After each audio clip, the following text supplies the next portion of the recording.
এই শুনিন্দু আমার সামনে কুরবানির দিনে এক বাটি না দু বাটি না তিন বাটি গরুর গোশত খেয়েছে। তিন বাটি পশ্চিম মেদিনীপুরে শাহাবুদ্দিনের বাড়ি নাম্বার দিচ্ছি।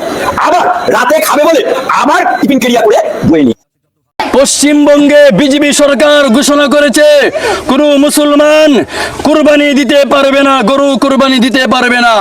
আমি বলতে চাই, আমার আল্লাহ, আমার রব, আমার সৃষ্টিকর্তা যেটাকে বৈধ করেছেন, হালাল করেছেন, সেটাকে অবৈধ করার কোন বাবের বেটা তুমি?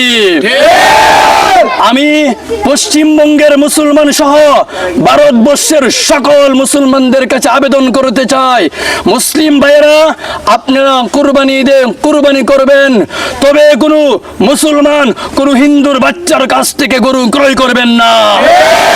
কোনো মুসলমানের জন্য কোনো হিন্দুর বাচ্চার কাছ থেকে গরু ক্রয় করা বৈধ নয়, বৈধ নয়, বৈধ নয়। বাংলাদেশের 16 কোটি মুসলমানদের কাছে আমাদের একই আবদার থাকবে, আপনারা কুরবানি করবেন, গরু জবাই করবেন, কুরবানি দিবেন, তবে কোনো হিন্দুর বাচ্চার কাছ থেকে গরু ক্রয় করবেন না। কোনো মুসলমান কোনো হিন্দুর বাচ্চার কাছ থেকে গরু ক্রয় করতে পারবে না। সম্মানিত তৌহিদি জনতা, আমার এই আদেশ, আমাদের এই আইন কতদিন পর্যন্ত চলবে?